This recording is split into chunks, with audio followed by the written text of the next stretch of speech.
This week in Doctor Who, the Doctor realizes she committed more war crimes. Dan is a dog. Yaz, and the Stig appears. All this and more in Doctor Who Flux.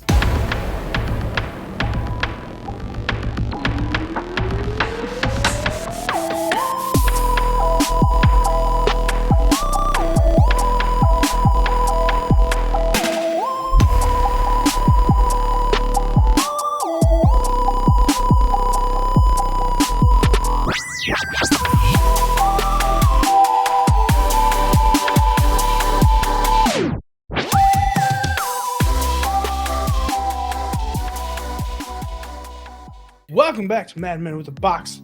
Brand new week, brand new Who stuff.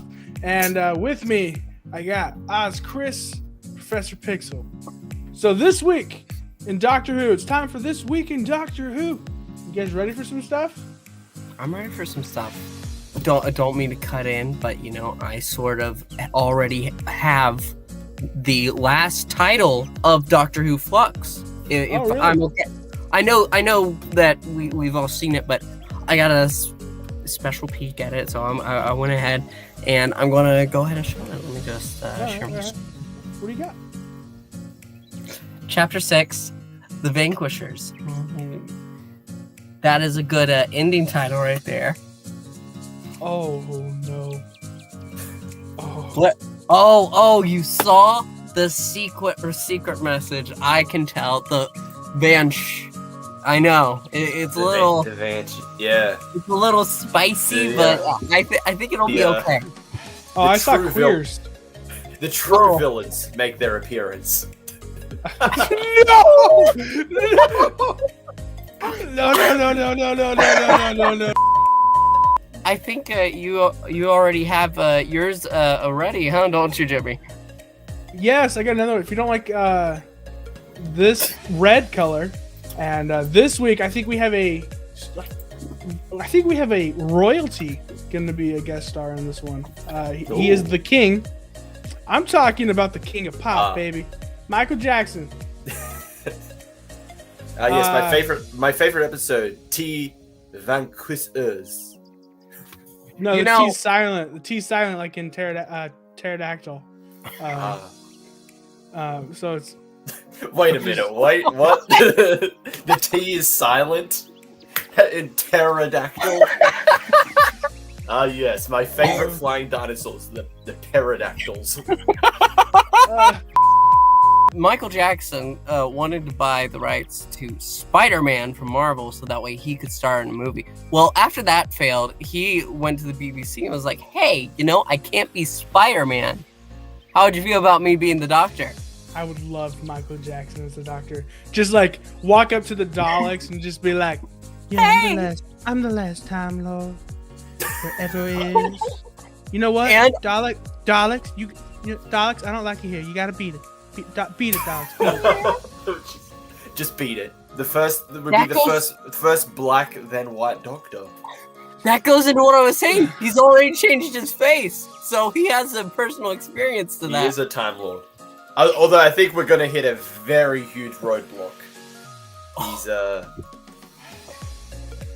Yeah, so there's that one. Then there's also I have another one if you guys want to see it. Sure. It's quiche. Oh, wow, I was feeling a little hungry and thinking, I could really use a snack. This is perfect.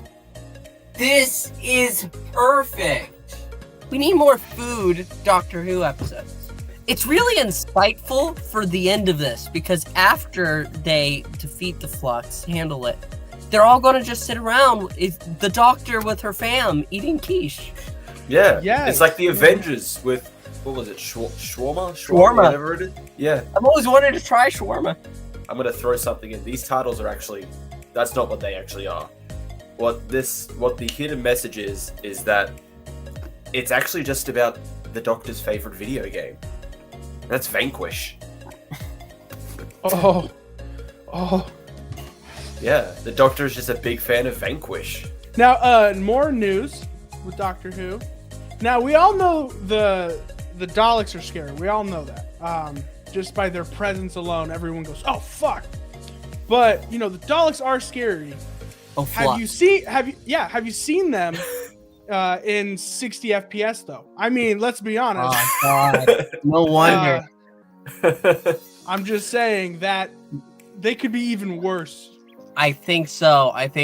They were edging on 30 FPS this last episode of Doctor Who, but I was just about to say that. They were fine. That was true terror. Guys, they were fine. They were unnecessary. You could still have, I know we're going to talk about it a bit more, but you could still have the same effect if you just heard their voice. We know what the Daleks sound like, okay? and a little blast. Guys, they are still, that CGI is still better than anything we got of the Daleks, CGI Daleks, from season 1 to 4. And I'm gonna disagree.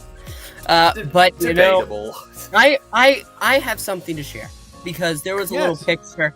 There was a photo shoot, and I'm going to show the one that the Doctor Who website posted to showcase first. It was such a good model. I had to make a call, and I was like, I really need this. I need this Cyberman you got, and I think I could have the perfect photo shoot.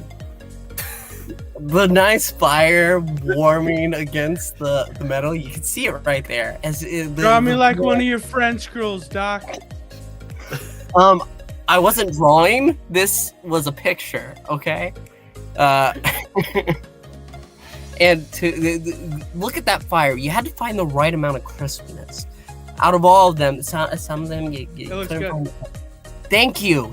I worked hard on it. Yeah, we all saw them. That's not bad. I don't think they are. But what everyone else thought was bad, what I personally think should have been the highlight of this episode was the what came after the Daleks. Did you guys see after the Daleks went by what came after? No, I must have missed that. No, okay. Well, I got it right here. Here, let me show you real quick. Yeah, so this is what came next. Oh no! Oh my gosh, that is far more fearsome. And I see the faces in there. Oh god! Yes, the Absorbaloff has been working his way through the Flux, taking all the survivors. So that's This Week in Who, everyone. That's This Week in Who. So now we're getting into the statistics for this episode, and this is from Digital Spy. The third episode of Doctor Who, Flux, aired on BBC One on Sunday, November 14th, and the ratings have begun to drop. Sadly, they have begun to drop. Last week, I misread the statistics. It was a 57% drop of the opening week from like the previous season or whatever. It was stupid, but it was 10% drop from the week 1. So it was a 10% drop from week 1 to week 2. And this, we are now at 3.7 people tuned in on Sunday. And while the second episode drew 3.96 million, the premiere of the Halloween Apocalypse drew 4.43. So we are getting like a steady 500,000 from episode 1 to 2, and then another 200,000 after that. And I garbage.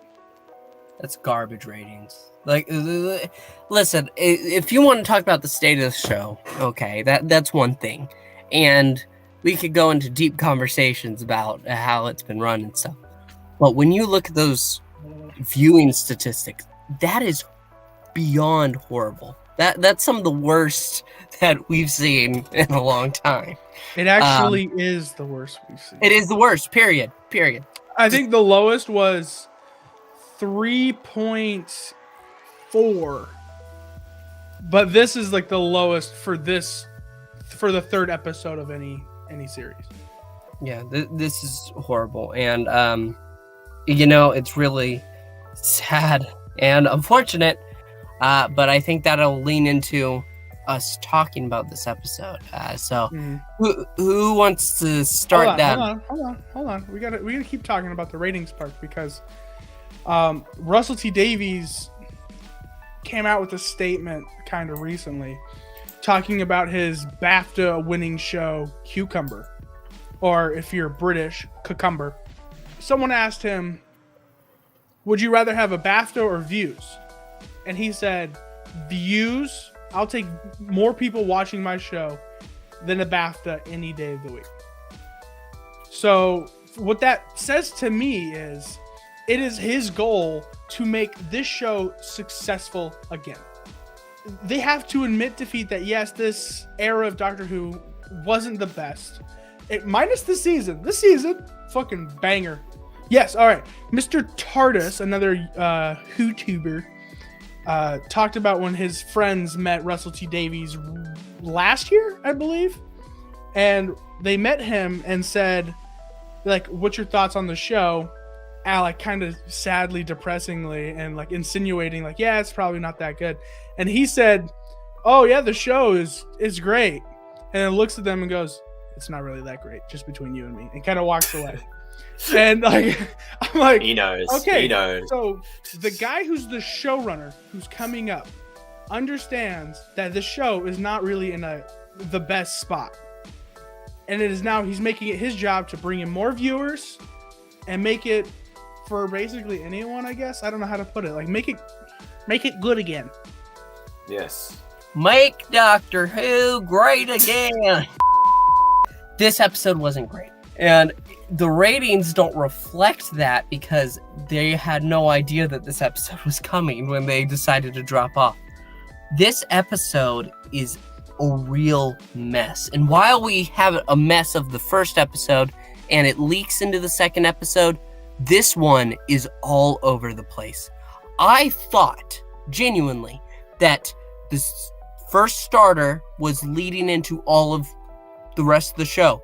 I was wrong, because in the second episode, you have the Sontarans, and in this one, you are across multiple time streams, getting backstory that's not really backstory, stuff that never happened, and just overall... Yes, it did. It was memory. Yes.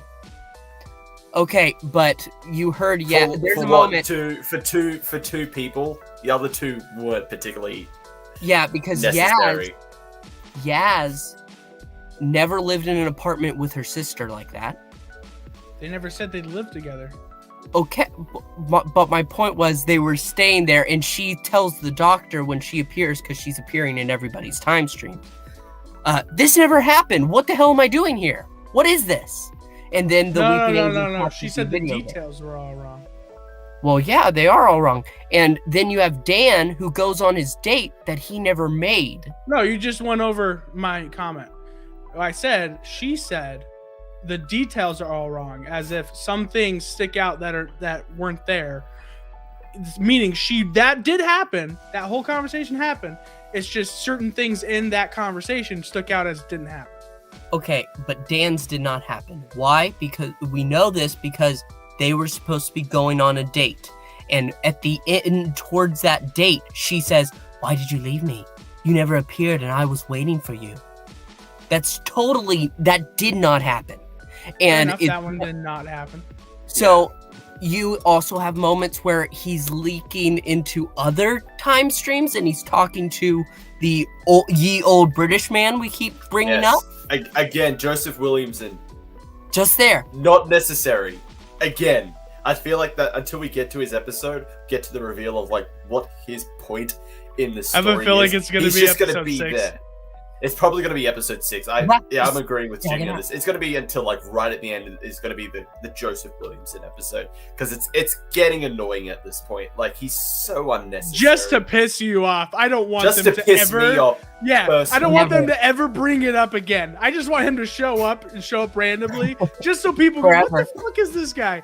And then at the end of the season, they don't even bring it up. It's just there. He was just there. God, that would be infuriating. That'd be hilarious, but infuriating. And my final problem with this episode is the introduction of Belle, a random character for most of the episode that we have no idea who she is, and she's given this little story, and she's nice and peppy. Okay, yes, but I have no reason to care. And then at the end, when they reveal that she's connected to Vinder, I had less of a reason to care because I don't care about Vinder. I don't care about Vin. I do appreciate in this episode they give a little bit of his backstory to how he got up to that space station that he was monitoring, whatever it was, like at the beginning of this season. How kind of showing a little bit of what kind of man he is. The problem is they don't give Vinder enough characterization before the flashbacks, and I don't care about Vinder. He is the weakest part of this season, and the inclusion of Belle's story, I don't care. And also, that means we're still getting more Vinder, and now we're getting more of Belle. And this is nothing against the actors. Again, I have nothing against the actors. I just don't care about their characters. I don't care about their storyline. It doesn't seem to really have anything to do with the Flux. It's an aftermath. It's an effect of the Flux, because she is from a part where the Flux have ravaged the planet, and she's looking for Vinder through other places that have been ravaged by the Flux. So she is a participant in the aftermath of the Flux. She has no real connection to the Flux. Same with Vinder. He was just caught up in this, and I don't care about his storyline. I don't care about her storyline, and I don't think I'm going to care what if they're going to get together. It's, oh, we finally found each other. We're going to be a family. It's like, I don't care about your characters. That they're the least interesting aspects of this season. You've become the Yaz of this season, and even Yaz still has pointless stuff. Like her parts in this episode, it's just to set up the Weeping Angel for next week. It's none of, like, the Doctor has a big part of the episode. That's the highlight of this episode. The Doctor finding more about her past and her connection to Swarm and Azor, and to Atropos, to the Mori, and all that. That's the most interesting and probably the best parts of this episode. Dan's stuff, Vinder stuff, while I did like the flashbacks, I don't care about Vinder. I don't care about Belle. Yaz, nothing, because it's the MacGuffin to set up the MacGuffin, to set up the next plot point for the next episode, because we need the next episode. We need the Weeping Angels. How does the Weeping Angel? Oh, it's a random angel that we know of that was just caught in the time storm and was stuck in Yaz's time until it comes out of the phone and takes control of the TARDIS. We had one good storyline, which was with the Doctor competing against three that were pointless or with characters I personally just did not care for. You didn't understand it. The passenger was the main point of this episode. Yes. And he has a passenger with him.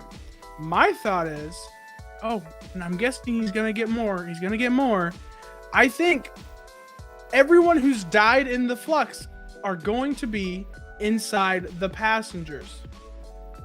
That's what I think. That's how I think she's going to save it all. She's going to somehow get the people out of the passengers to put them back to normal.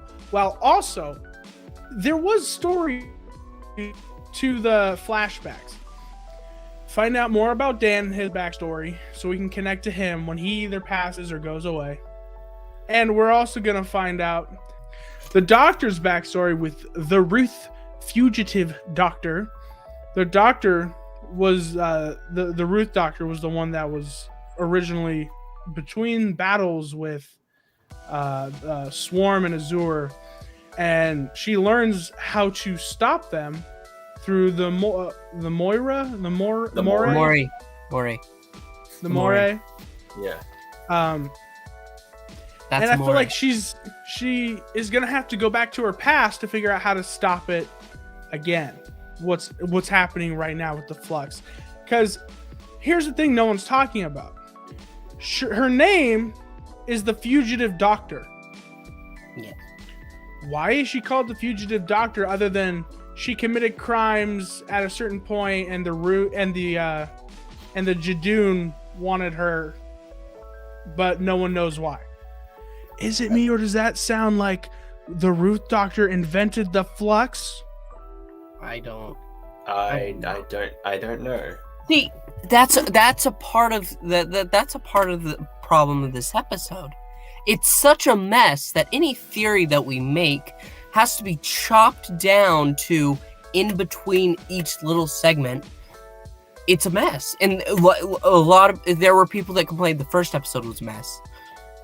There's nothing as much of a mess as this episode right here because it's all over the place, and normally I can handle that. But this one, I'm kind of lost trying to care, but at the same time caring about almost none of the characters except Dan.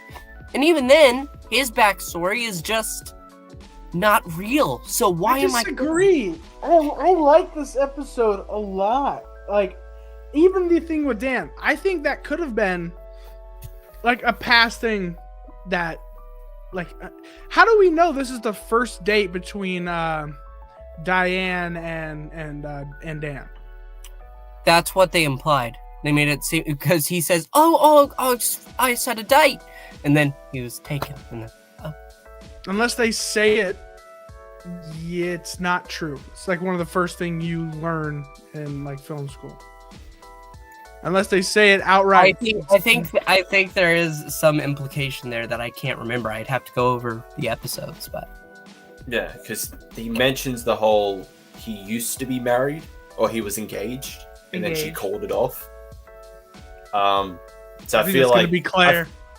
A lot of people are saying, "Oh, it was Claire," but he with what he says, which kind of leans towards disproving that, is that who he was engaged to, she called it off. It wasn't like, oh, she just went missing. Yeah. Whoa. She called it off. Wait. I thought he was insinuating what she said. She basically left. I don't think they actually said. No, I think it was like he said that she called it off and then left. No, okay, we're going through the implications again. It could imply that, hey, she just got cold feet and left. What if she didn't leave? What if it was an angel? Okay, my big problem with that is that there is nothing to imply that was 15 years before they meet Dan. Whenever they see Claire, there's nothing to imply that they're 15 years before they meet Dan. So. Well, Claire's been jumping back and forth through time. Well, if like, oh, doctor. But you're in the house. No. She said to the doctor, oh, I guess it hasn't happened for you yet. And then she gets hit by an angel, and now she's back in the village of the angels. In like, what did it say? The 50s or 60s? Something like that, yeah. Yeah, so like, I think she's jumping back and forth through time. Wibbly wobbly. So, I mean, yeah, but the problem with that I have is that she had a key, and she was going into a house when she was attacked by an angel, which implies that she lived there. So, I mean, even if we're going to say that implications don't matter the other way either in that case. So, I mean... Until we get the answers, I can see why you guys don't like it. Yeah. But for me, it was just a fun ride. Yeah. I mean, I like the doctor stuff. Like I said, the doctor stuff is the highlight of this episode. It was the most engaged I was with this episode. And the swarm stuff too was. Yeah, well, that's connected too because it's more backstory to. Yeah, it's more backstory to the Doctor's connection to Swarm, and then also a bit more of like the Doctor's secret history. We haven't even said this. Why do the angels keep chasing after Yaz? And particularly like Yaz. I don't know. They had to give Yaz something to do. Yeah, that's the problem. They have to give Yaz something to do. There's got to be something to it. I mean, I haven't... This is the first time that she's seen an angel. So, I mean... Well, apparently she's seen an angel before. In extended material. I can't remember where I saw it, but apparently she has met an angel before. So if that is true, bit of a continuity error. Here's the thing. If they're saying that she's met an angel before, even in passing, like an angel, she walked past and an angel started following her. She didn't realize. If that's extended material, it needs to be in an episode. Something that we see. because I understand extended universe stuff in Doctor Who. You can say there are sub-stories and stuff like that, and I'm like, okay, that's perfectly fine. You do not release extended cuts of an episode and say, well, this is all there is. You just didn't watch this twice. I am in love with that picture, Chris. And how dare you besmirch the king of mankind, Brendan Fraser, like that? Well, like, I mean, yes, you got to point to that, but also they're adapting a book. What, like, I 100% am now like set on. I think they're adapting the Doctor Who Lungbarrow, the House of Lungbarrow. It's the New Adventures of Doctor Who, written by Mark Platt, and this is like the definitive origin of Doctor Who. He had the Doctor and the Time Lords.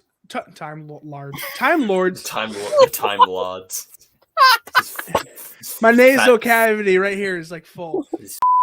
Time Lords aren't actually made; they're weaved, like together. from looms, because one of their former leaders, like Perthia, she cursed them when they usurped her. Yes, and so there's only 27. They're only allowed 27, 24 cousins, and they're only allowed that amount. But they also get 12 lives, 13 lives. Oh, 13, if you count the 12 regenerations. So, and then once one dies after their life regeneration spanned, they weave another one. And this house is the exact floating house in the Lungbarrow that we've seen floating in Flux. So, here's the slight. I haven't read this. I'm going to admit it. I am a huge Doctor Who fan. I've watched literally every televised media that I've been able to. But I've never read about the House of Lungbarrow. I looked it up on Wikipedia once, but it is literally the most rarest Doctor Who book that a person can find. They didn't print that much, and I looked it up on there was 2 on eBay, and all of them were above $200. So here's what I'm gonna say. There's slight problems that I have with this because I'm not exactly sure how they mean by weaving in the loom, because when we look at Gallifrey, the Doctor, we've seen him as a child, and him growing up in a house, Clara under the bed grabbing his leg, and he grows up in this shack basically. And how New Who established they made Time Lords is by putting them in front of, well, the time vortex, revealing that to them. And that... No. That was only when they entered the Time Lord Academy. Yeah, that was a rite of passage. And some would either go crazy like the Master or run away. But the history that was that they became Time Lords because of that thing, prolonged exposure. Yeah. Until... yeah. The House of Lungbarrow is before that, obviously. But there are some inconsistencies that would have to be dealt with New Who. That's the problem with a lot of the expanded material. Yeah, is that there's a lot of inconsistencies, and sometimes they do explain it. People purposely give differing accounts, usually to hide something. So like Rassilon giving differing accounts of how like Gallifrey came to be, like the rise of the Time Lords and all that to fit his own goals. Or like, I know there was like the Zagreus story where it was implied that they stole regeneration from the great vampires, hence how they became Time Lords. It's always loosey-goosey. And now they stole it from a little black kid. They stole it from a child, yeah. Yeah, so it's always a bit weird with it's gonna change anyways, because this is like the same road he's headed down. We can see it coming, but it's just how he's gonna execute it. And we know Chris Chibnall's not that good at execution for the most part. No. Except for the season. I'm having fun. So we'll see. But going into, and I'm just going to round it off here. This episode, talking about the Doctor stuff, yes, there's plenty of interesting things. The new character that was introduced when she was trying to pull back to find more memories, and saying that basically your universe is over. Sorry, it's done. Bye-bye. And then Swarm saying again, I want rain in hell. Like that means something. But there are a lot of interesting concepts here, I'll admit. And as we've said before, Chibnall can make interesting concepts. It does come down to, as you said, execution. Can he do that? And this season gave me this sense of hope. I'm worried about losing that. Episode 2 was good. This episode was a mess. And I'm hoping focusing on the angels in the next episode will help buckle it down once again to make it proper. I got a question. You did mention that I did forget to mention as well. They did say your universe is over. Hypothetical. Could Chris Chibnall actually end the universe here and just call it, you know what? We're done here. We're going to have a fresh reboot in a different universe. And that's where Russell T Davies picks up again? That feels like too much of an easy way out. That's kind of the equivalent, almost the equivalent. Sounds like Chris Chibnall. Yeah, it sounds like Chris Chibnall. It's almost the equivalent of, oh, and it was all a dream. Oh God. Oh which is like one of the worst conclusions or writing tropes that you could use for a story to justify everything happening is, oh, they woke up, it was all a dream. And that's how it ends. Welcome to Dallas. It's risky. I don't know. Maybe.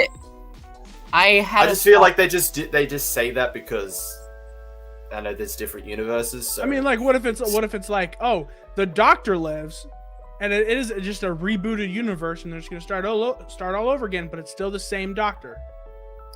What if it's just a Pandorica situation again?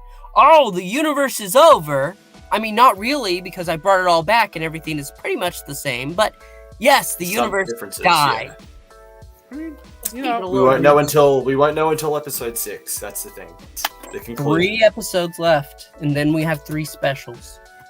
And we're done. And that's where my hypothesis comes. For how much we're still left to tell, I don't think this season is going to finish this story, and the next 3 specials are going to finish it off, I guess, but like because they said they're going to be like 3 blockbuster style specials. So I didn't know Scott Snyder was writing this series. Guys, we've got Dark Knight's Metal. Dark Knight's Metal will lead to No Justice. No Justice would lead to Justice League. Justice League would lead to Death Metal. That'll definitely be where I end it.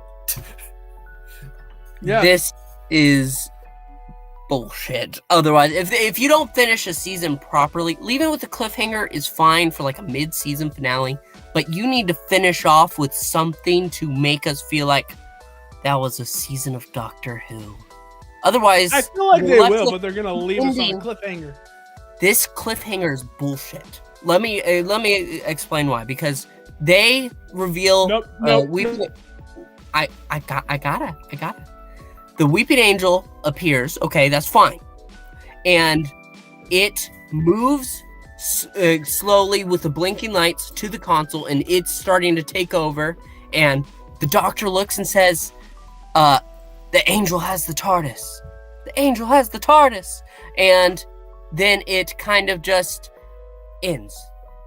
There's no like dramatic or zooming in and then the music starts. That's why it's bullshit. Not because this is a bad kind of cliffhanger, but because of how they filmed it, how the sound editing is just god-awful. There is absolutely no reason why this person should be directing this show. This is a classic. It's a cliffhanger. It should be the simplest thing in Doctor Who. Happens all the time.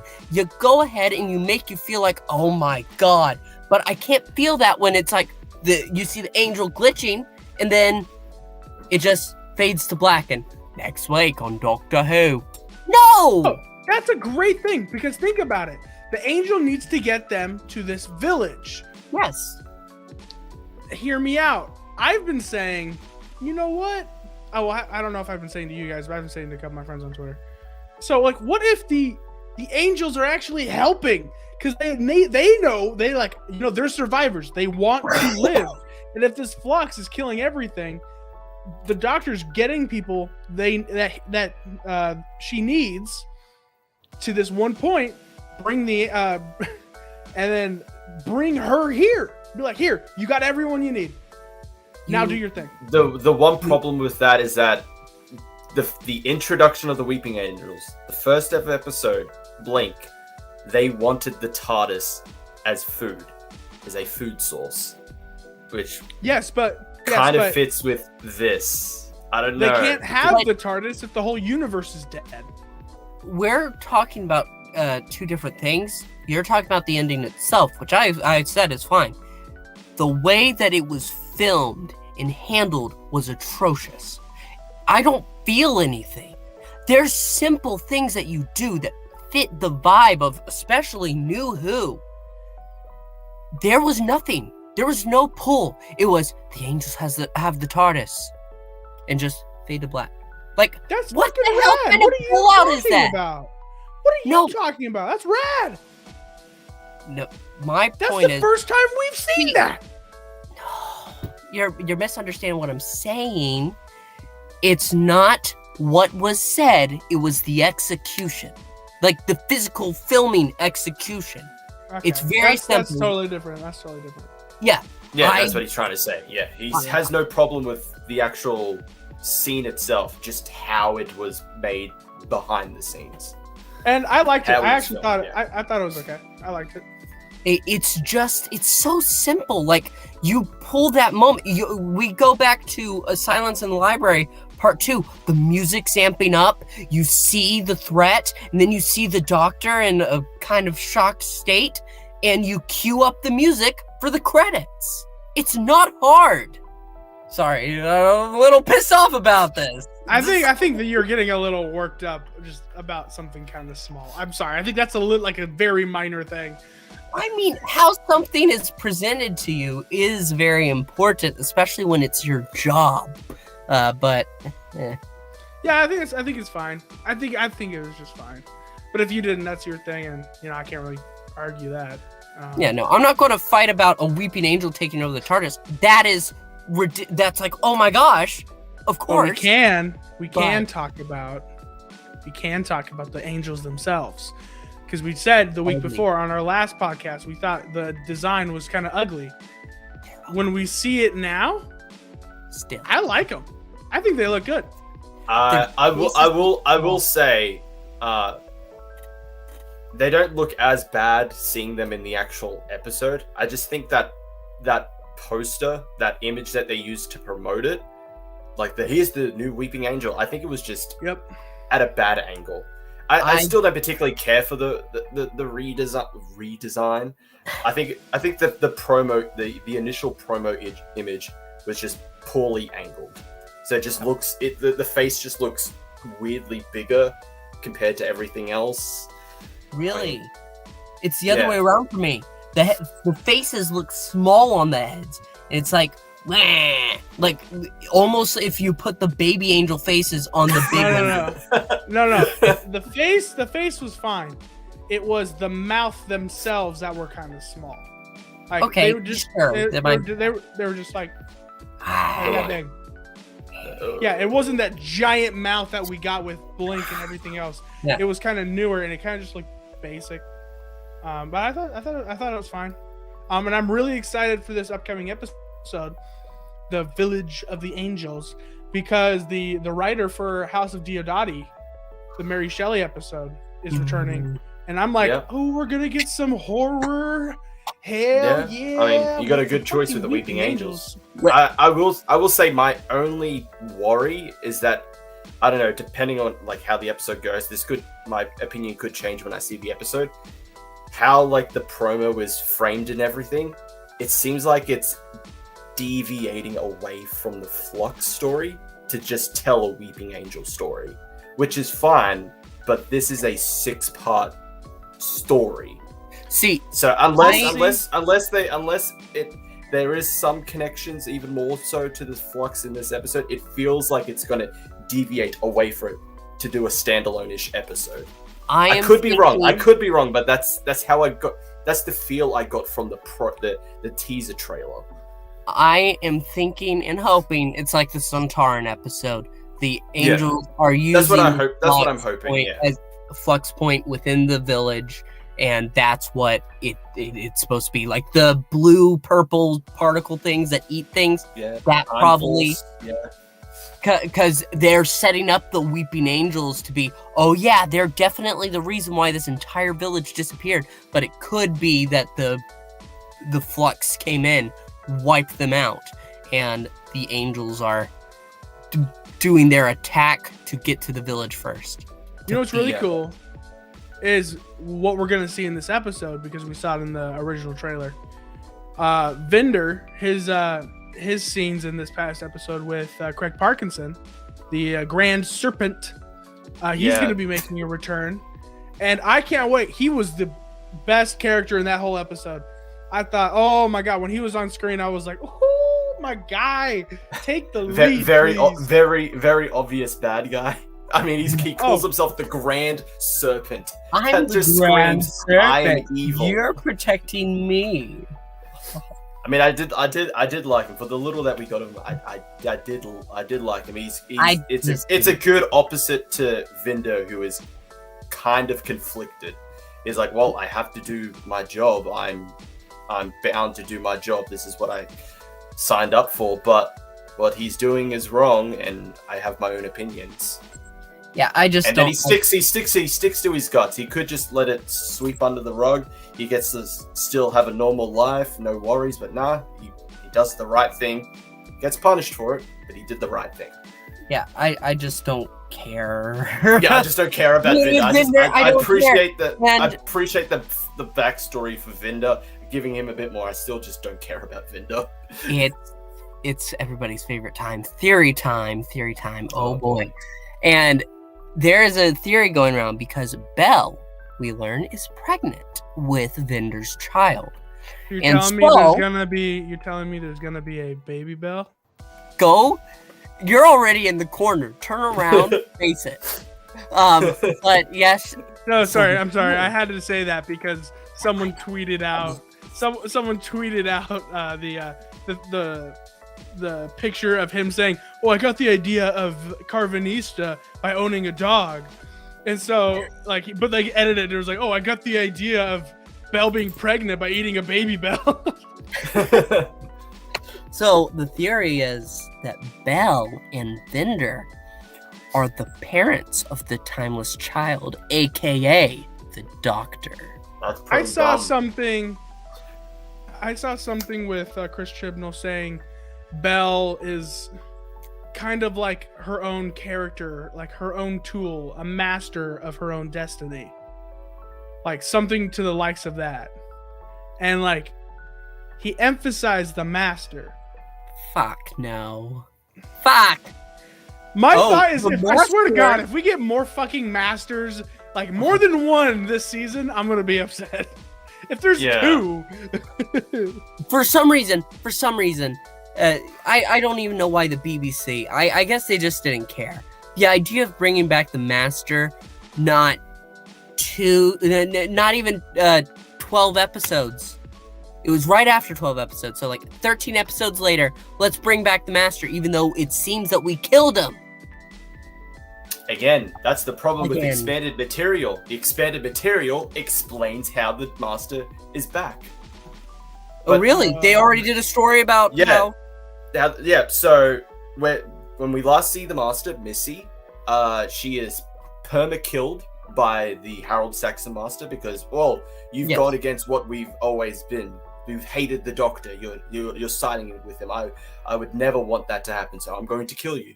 I want you to die. I'd rather we die than let that happen. So looks like Missy dies, but no, in this story, she does an illegal Time Lord regeneration technique where she breaks down the atoms of her body to restart herself and give herself another regeneration.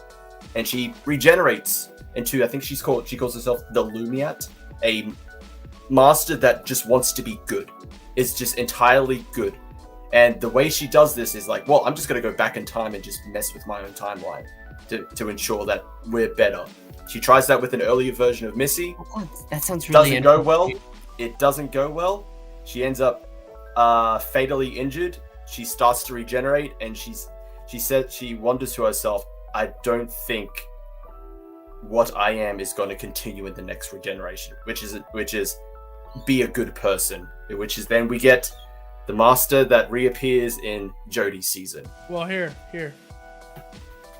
Another reason why the Missy is the best master. I'm just saying. Yeah, I have to say that does sound actually really interesting. That sounds rad. I'd love to get into that story. It's like when you first said it and you started talking about it. Oh no, and then slowly. But see, that's something they could have shown because Missy, the actress, is still around. She's still acting. She's in Doom Patrol. Yeah. I didn't actually know that she made it. Season 3. But she could easily just show that.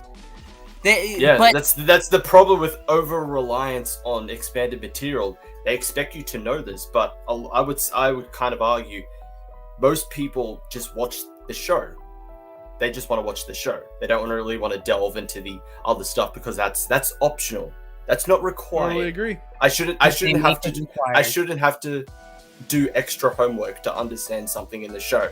But the thing is, you have to do that because from the Doctor's perspective, the Doctor wouldn't know that Missy died.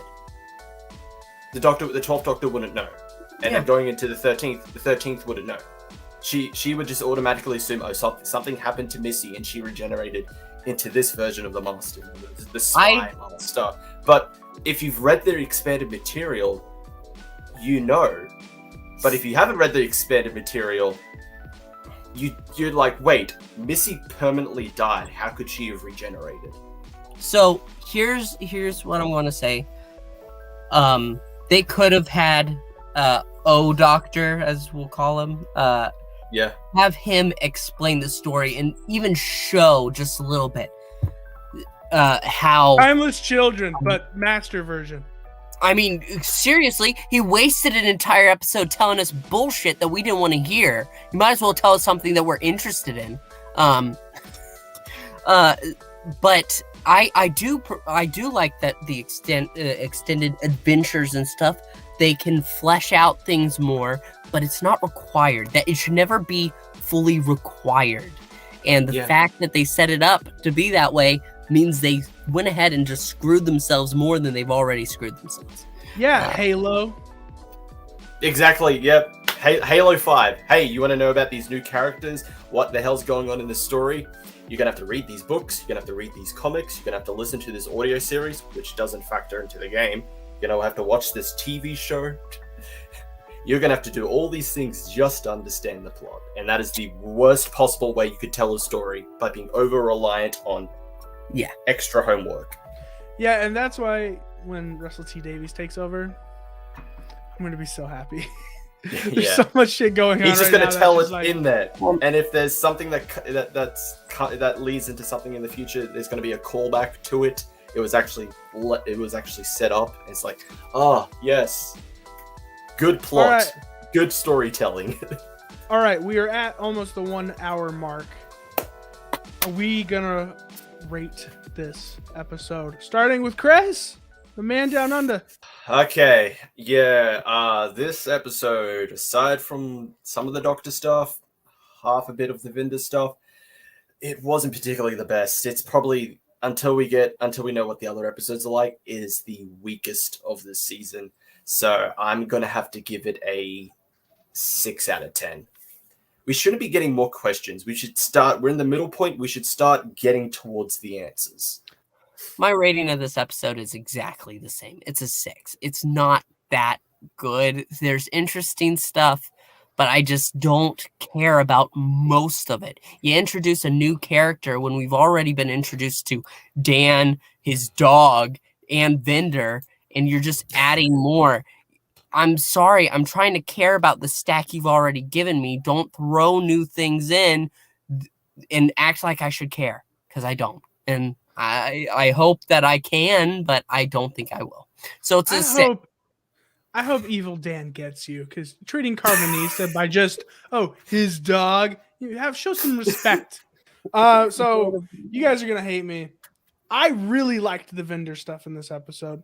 I liked the beginning with Belle. I'm not sure how I liked with the middle stuff with her. Story was weird, but the beginning, her surviving on a post-apocalyptic world, and the Daleks are there, and the swarms killing leftovers. Like, just seeing the Daleks on a post-apocalyptic world really did it for me. The vendor stuff, yes, I really liked. I got to see more of him. Plus, Craig Parkins, you, my friend, are just amazing. Keep doing you.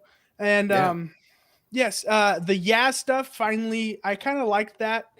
With her, with the angels are just going after her. Why do they keep going after her? I want to know why. And the Doctor and Yaz getting into that fight of, why does everything have to be a conversation? Get in the TARDIS. Ooh, Jodie Whittaker got some big balls. I like it. Dan obviously was the weakest one. To be fair, he was going through all this stuff, and he hasn't been around it that much, so it's very like, what the heck's going on? I don't even know how to deal with it. I liked it more than last week's, but not as much as episode 1. So I give it a 7.8. You can't do that. I'm doing it. No. It's his rating. He can do whatever he wants. We're people of different opinions, okay? We're not. Me and Pixel aren't gonna find Jimmy and strangle him for liking this episode. Yeah, so that's the show, everyone. I think we're gonna close it off here because I don't have anything for the ending, sadly. No, we have a lot of fun, and I think even through our review, we have enough laughs, especially for this week. We're just gonna leave it here. Yes, because I'm a little under the weather. I've been sick for the past 3 days.